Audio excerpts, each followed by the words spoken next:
Hello दोस्तों, नमस्कार। अभी की सबसे बड़ी खबर आ रही है, जहां पर भारत में रहस्यमय तरीके से घुसा बांग्लादेश का कट्टरपंथी नेता एंटी इंडिया अभियान में रहा है इसका नाम। आखिर भारत में घुसा तो घुसा क्यों, बताएंगे आपको। तो वहीं बताएंगे भारत को रोकने के लिए पाकिस्तान के साथ परमाणु दोस्ती करे बांग्लादेश। दोस्तों, ढाका के प्रोफेसर का बड़ा ही विवादित बयान भारत को लेकर, जहरीला बयान। तो वहीं डोनाल्ड ट्रंप से 400 गज दूर AK-47 से चली ताबड़तोड़ गोलियां, हत्या के दूसरे प्रयास में कैसे बच निकले डोनाल्ड ट्रंप, उसके बाद क्या हुआ दोस्तों, वहीं आपको बताएंगे। आगरा में मकान की छत पर फहराया पाकिस्तान का झंडा, वायरल वीडियो होते ही प्रशासन आया सख्ते में। दोस्तों, एक से एक बड़ी खबर आपको बताएंगे, बस आप वीडियो के अंत तक बने रहेगा। और खबरों में आगे बढ़ने से पहले देश भारत का पुरजोर समर्थन करते हैं तो इस वीडियो को लाइक करके, चैनल को सब्सक्राइब करके, बेल आइकन दबा के कमेंट में जय हिंद अवश्य कहिएगा। बात करें पहली बड़ी खबर की, जहां भारत में रहस्यमय तरीके से घुसा बांग्लादेश का कट्टरपंथी नेता, एंटी इंडिया अभियान में रहा है नाम। जहर उगलने वाले मौलाना का है करीबी। दोस्तों, बांग्लादेश का एक कट्टरपंथी मुफ्ती भारत में घुस चुका है। मुफ्ती महमूदुल हसन जुबैर उर्फ मुफ्ती जुबैर रहमानी का संबंध कट्टरपंथी समूह अंसारुल्लाह बांग्ला टीम बोले तो ABT के प्रमुख के साथ है। वो भारत विरोधी प्रचार में शामिल रहता है। इकोनॉमिक टाइम्स की रिपोर्ट के मुताबिक सूत्रों ने बताया है कि 5 सितंबर को पश्चिमी बंगाल में हरिदासपुर सीमा चौकी के जरिए वो भारत में घुसा। अधिकारी अब इस बात की जांच कर रहे हैं कि वो भारत में कैसे आया और किन गतिविधियों में शामिल रहा। सूत्रों ने कहा कि रहमानी ने दिल्ली में इस्लामी संस्थानों और संभवतः उत्तर प्रदेश में दारुल उलूम देवबंद का दौरा किया। रहमानी पर आरोप है कि वो सोशल मीडिया के जरिए भारत विरोधी प्रचार में शामिल रहा है। वो भारत विरोधी तत्वों, विद्रोहियों, कट्टरपंथी और भारतीय सामानों के बहिष्कार का समर्थन करता है। ऐसे में जांच चल रही है कि ये भारत में घुसा तो घुसा क्यों और घुसा तो घुसा कैसे।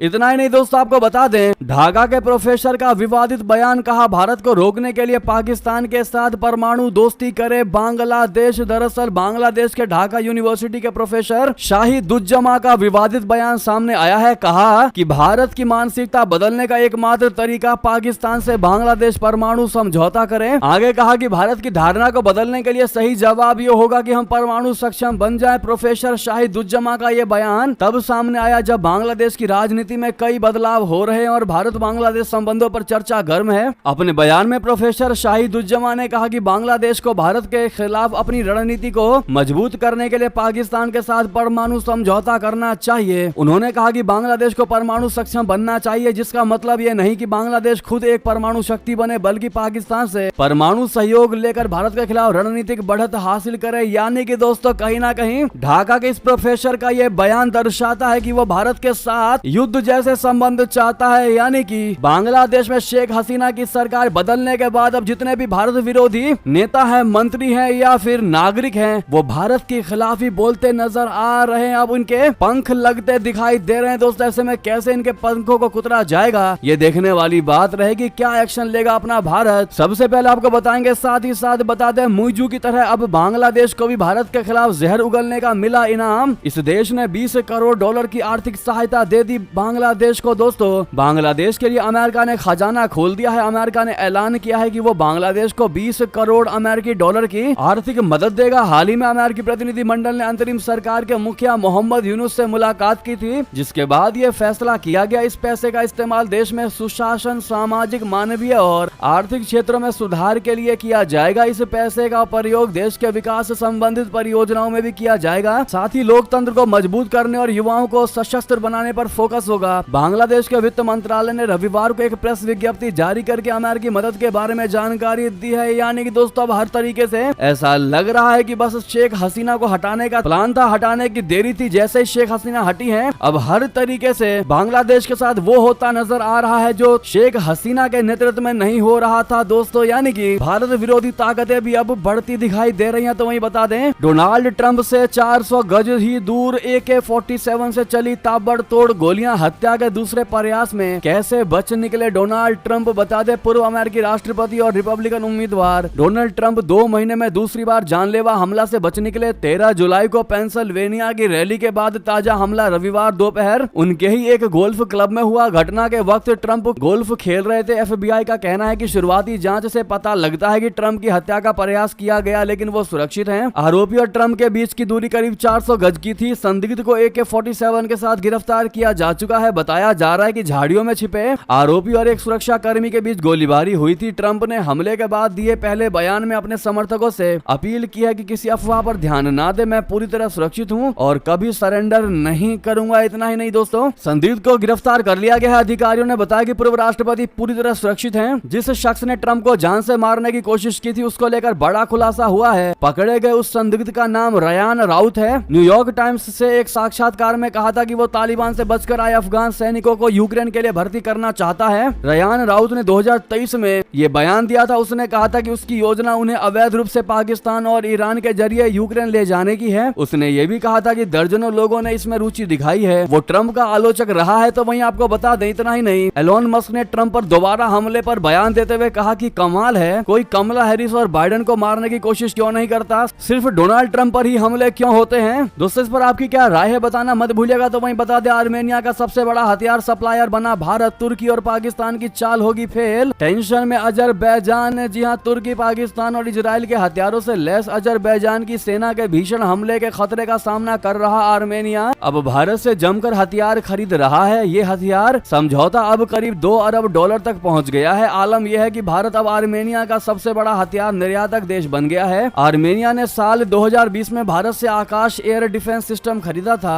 आर्मेनिया भारत से बहुत बड़े पैमाने पर हथियार अभी और खरीदने जा रहा है। इसमें लंबी दूरी तक मार करने वाली तोपें और अस्त्र, एयर टू एयर मिसाइल शामिल है। आर्मेनिया ने इच्छा जताई है कि भारत उसके सुखोई 30 विमानों को अपग्रेड करे, जिसे उसने रशिया से खरीदा था। इन सुखोई विमानों में ही अस्त्र मिसाइल को लगाया जाना है। तो वहीं बता दें, जान बचाने के लिए बिल्डिंग से भागा आतंकवादी, वैसे ही भारतीय सेना का गोली का हो गया शिकार। ड्रोन वीडियो में आंखों के सामने निकली दहशतगर्द की जान। दोस्तों, जम्मू कश्मीर के बारामुल्ला में भारतीय सेना ने किस तरह से छुपे हुए आतंकवादियों को बिल से निकाल कर मारा है, उसकी एक झलक ड्रोन शूट में कैद हो गई है। पहली बार किसी एनकाउंटर का एक वीडियो इस तरह से सामने आया है जहां आतंकवादियों और सुरक्षा बलों के बीच मुठभेड़ चल रही है और गोलीबारी में भागता हुआ आतंकी मारा जाता है। भारतीय सेना के साथ मुठभेड़ में 3 आतंकवादी मारे गए। ये वीडियो बारामूला जिले के चक टप्पर क्रेरी पट्टन इलाके में हो रही मुठभेड़ के दौरान का है, जब आतंकवादियों के खिलाफ सुरक्षा बलों ने अभियान चलाया हुआ था। इस दौरान एक ड्रोन फुटेज सामने आया है जिसमें देखा जा सकता है कि कैसे एक ही निशाने में भारतीय सेनाओं ने इन आतंकवादियों को मौत की नींद सुला दिया। दोस्तों, तो वहीं आपको बता दें, जम्मू कश्मीर के किश्तवाड़ में अमित शाह का सबसे बड़ा बयान, कहा आतंकवाद को इतना नीचे दफन करेंगे कि कभी बाहर नहीं आ पाएगा। जी हां, जम्मू कश्मीर विधानसभा चुनाव के मद्देनजर गृह मंत्री अमित शाह ने किश्तवाड़ में रैली को संबोधित किया। इस दौरान उन्होंने कहा कि हमने विभाजन के दिन देखे हैं, 1990 में आतंकवाद के दिन देखे हैं। चंद्रिका शर्मा हो या परिहार बंधु हो, सभी ने कुर्बानियां दी हैं। मैं आज इस क्षेत्र सहित जम्मू कश्मीर की जनता से वादा करता हूं कि हम आतंकवाद को इतना नीचे दफन कर देंगे कि कभी बाहर नहीं आ पाएगा। 1990 की तरह आज भी प्रयास हो रहे हैं यहाँ आतंकवाद को फिर से मजबूत करने के। नेशनल कॉन्फ्रेंस और कांग्रेस ने यहाँ कुछ वादे किए हैं, उनकी सरकार आएगी तो आतंकवादियों को छोड़ देंगे। मैं आज आप लोगों को कहता हूं कि ये नरेंद्र मोदी की सरकार है, किसी की हिम्मत नहीं है भारत की भूमि पर आतंकवाद फैलाए। मोदी जी ने जो 370 हटाई वो अब इतिहास का पन्ना हो गई है। भारत के संविधान में अब धारा 370 के लिए कोई जगह नहीं रह गई है। जम्मू कश्मीर में अब 2 विधान, 2 प्रधान और 2 झंडे कभी नहीं हो सकते। झंडा सिर्फ हमारा प्यारा तिरंगा होगा। जम्मू कश्मीर का यह चुनाव स्पष्ट रूप से 2 ताकतों के बीच है, एक और नेशनल कॉन्फ्रेंस और कांग्रेस है तो दूसरी और भाजपा है। तो वहीं आपको बता दें, संविधान बदलने चली पाकिस्तान सरकार के सामने खड़ी है बड़ी मजबूरी, मौलाना के दर पर लगाई हाजिरी। जी हां, पाकिस्तान में लाए गए विवादित संविधान संशोधन बिल पर विवाद बढ़ता ही जा रहा है। रविवार को ऐतिहासिक संविधान संशोधन पैकेज को पेश किए बिना ही संसद को स्थगित कर दिया गया था। इस बिल के तहत वरिष्ठ न्यायाधीशों की रिटायरमेंट की उम्र को 3 साल बढ़ाए जाने और सुप्रीम कोर्ट के चीफ जस्टिस की नियुक्ति प्रक्रिया में बदलाव किए जाने की उम्मीद है। रिपोर्टों के मुताबिक इसके अंदर करीब 22 संशोधन शामिल है। हालांकि संशोधनों के विवरण अभी पब्लिक नहीं किए गए हैं। इस बिल का विपक्षी दल और कई एक्टिविस्ट विरोध कर रहे हैं। विरोध करने वाले पक्ष का कहना है कि इन संशोधन का मकसद खास कानूनी पोस्ट में सरकार का दखल और सदन में मतदान के दौरान सांसदों के दल बदल से निपटने में सरकार की शक्ति बढ़ाना है। तो वहीं बता दें, अल्पसंख्यक बोले देंगे हत्या, आगजनी और हिंसा के सबूत। दरअसल हिंदुओं पर हुए जुल्म की जांच करने बांग्लादेश आई यूनाइटेड नेशन की टीम। अल्पसंख्यकों ने दिया बड़ा बयान। दोस्तों, बांग्लादेश की पूर्व प्रधानमंत्री शेख हसीना के इस्तीफा देने के बाद अल्पसंख्यकों और अन्य लोगों के खिलाफ हिंसा की जांच के लिए यूएनएचआरसी की फैक्ट फाइंडिंग टीम राजधानी ढाका पहुंच गई है। संयुक्त राष्ट्र का यह प्रतिनिधि मंडल 1 महीने तक बांग्लादेश में रहेगा। हिंदू अल्पसंख्यक समूहों द्वारा बांग्लादेश के तमाम इलाकों में हिंदू समुदाय के सदस्यों के खिलाफ अत्याचारों की लगातार रिपोर्ट की जाती रही है। इसके अलावा जमात इस्लामी और इसी तरह के अन्य चरमपंथी समूहों के उभरने की भी रिपोर्ट रिपोर्ट्स आई है। अल्पसंख्यकों और अन्य लोगों के खिलाफ अत्याचारों की जांच करने के लिए बांग्लादेश आए संयुक्त राष्ट्र मानवाधिकार परिषद के प्रतिनिधिमंडल से हिंदू अल्पसंख्यक समूह से संपर्क स्थापित करने की कोशिश कर रहे हैं। हिंदू समूहों ने मीडिया से बातचीत में बताया कि वे प्रतिनिधिमंडल से मिलेंगे और 1 जुलाई से 5 अगस्त तक हुई हत्या, बर्बरता और सार्वजनिक और निजी संपत्तियों को जलाने के सबूत पेश करेंगे। दोस्तों वहीं आपको बता दें, मालदीव की अकल आई ठिकाने, भारत से बोला सॉरी, गलतफहमियां दूर हुई। जी हाँ, मालदीव सरकार की साल भर के भीतर अकल ठिकाने आ गई है। भारत को लेकर अब मालदीव की मौजूद सरकार के सुर बदलते नजर आ रहे हैं। राष्ट्रपति को इस बात का एहसास हो गया है कि भारत के साथ रिश्ते बनाए बिना उनका काम नहीं होने वाला। प्रशासन ने पहली बार इस बात को भी माना है कि शुरुआती दौर में उन्होंने भारत के साथ संबंध को खराब कर लिया था।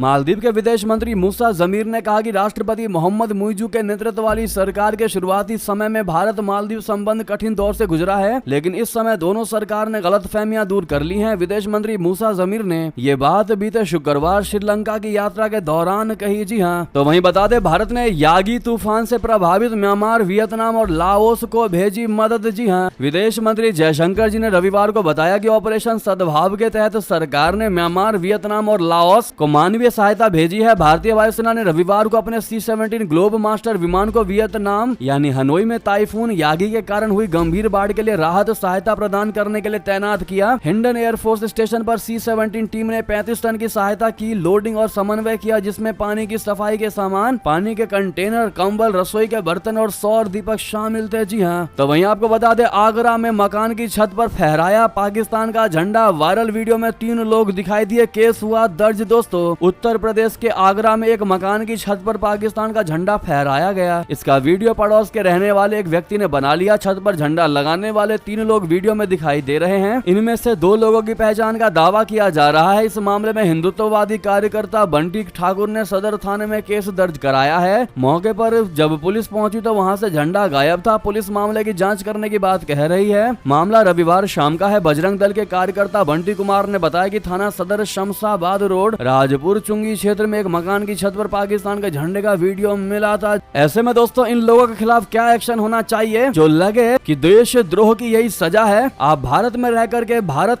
का खा करके पाकिस्तान का झंडा लहरा रहे हो, ऐसे में इन लोगों को क्या सजा मिलनी चाहिए दोस्तों, बताना मत भूलिएगा। तो वहीं ये थे की सारी बड़ी खबरें। आपको हमारी खबर कैसी लगी? आशा करता हूँ बहुत अच्छी लगी होगी। थोड़ी भी अच्छी लगी तो जरूर वीडियो को लाइक करिएगा, चैनल को सब्सक्राइब करके बेल आइकन दबा के कमेंट में जय हिंद कहते हुए वीडियो को शेयर कर दीजिएगा व्हाट्सएप, फेसबुक, ट्विटर पर, ताकि हर कोई इन खबरों को देख करके समझ सके कि क्या है भारत की आवश्यकता। तो वहीं दोस्तों, मिलता अगली खबर में। जय हिंद, जय भारत।